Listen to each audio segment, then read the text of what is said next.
was in the midst of playing the open beta for Sonic Racing Crossworlds, and I noticed something about the character select screen that just looked weird. Not a bad weird, but just weird. So get this, if you actually do the tally from the website on the number of racers that are in the game, you have 23 main racers, that's your main characters, 15 season pass racers, that's characters like Spongebob, 13 free post-launch characters, characters like Joker for example, 1 pre-order character, which is the Werehog, and then 3 Sonic Prime characters. So if you do the math, you get 55 characters total. Yet, when you look at the screen here, you see an open available slot. There are 56 total characters in this game, meaning that there is 1 character that is missing from this site. Naturally, it got me thinking about who that last character could be, but also I began thinking about who could make up the remainder of this roster. So in today's video, I'm going to be breaking down who I think the final characters are in Sonic Racing Crossworlds. I'm sure there are leaks out there that, break all this stuff down, but I'm not looking at any of that for this video. So if you're going to tell me in the comment section I'm wrong because some leak from 2 years ago said so, I don't know. Thanks. So everything you see in this video will be deductions, my own personal opinion, and also my wants for who I want in this roster.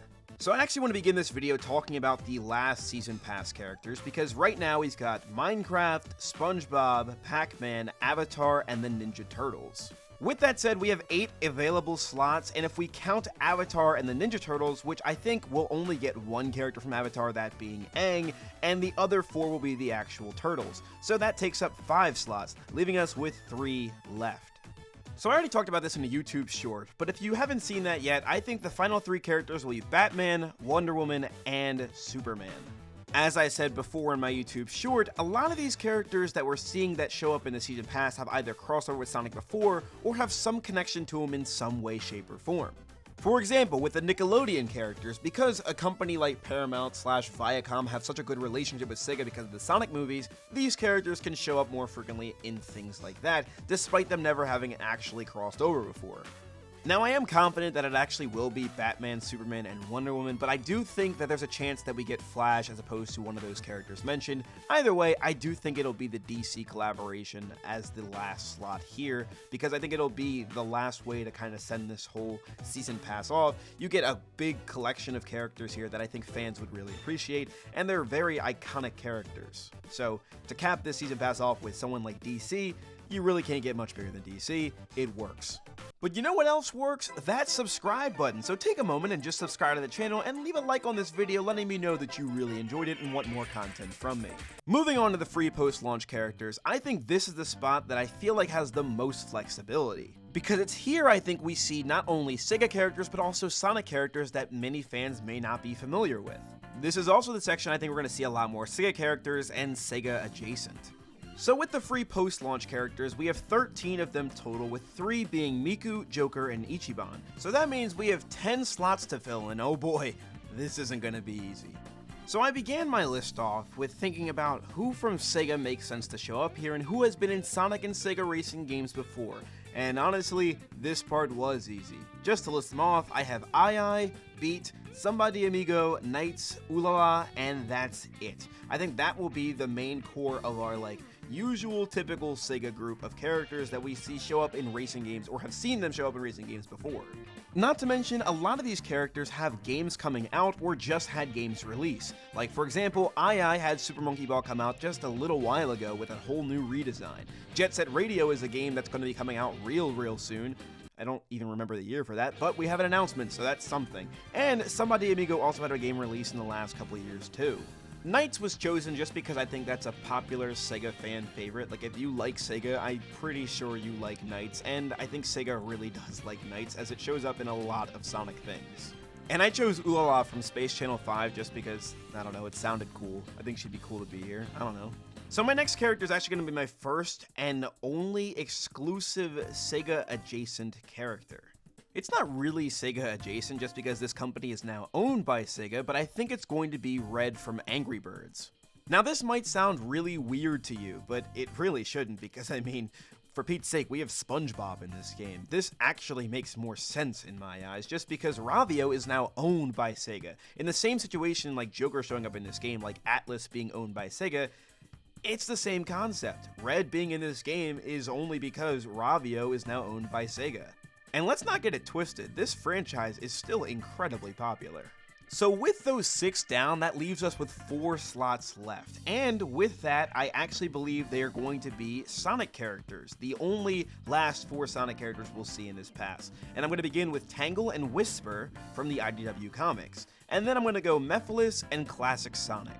I think Tangle and Whisper work well here just because they're not exactly part of the main core of the Sonic the Hedgehog continuity. Like, you literally have to read the IDW comics or play Sonic Dash to really know who these characters are. So I think for a core Sonic the Hedgehog fan, you'll be really happy to see these characters. But then you have characters like Mephiles and Classic Sonic, who even non-fans at least might be somewhat familiar with. Also, I won't lie to you, I chose Mephiles because I have a huge Shadow the Hedgehog bias, and it seems like Sega has one as well, with Shadow winning in the most recent animation. But with those 10 characters, that actually does end up rounding out our free post-launch characters. Ladies and germs, we're nearly complete our Sonic Racing Crossworlds final roster.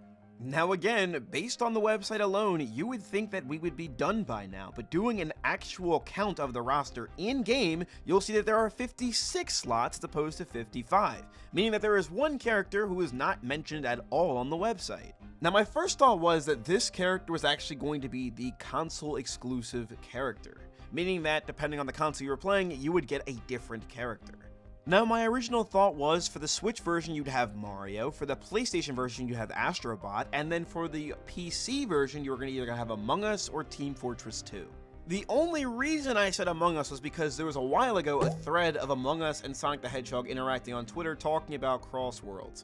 So, there's a chance that Among Us actually makes it in this game as one of the free post-launch characters as opposed to someone else I mentioned. Maybe Mephiles is going to get out and it's going to be Among Us, so who knows.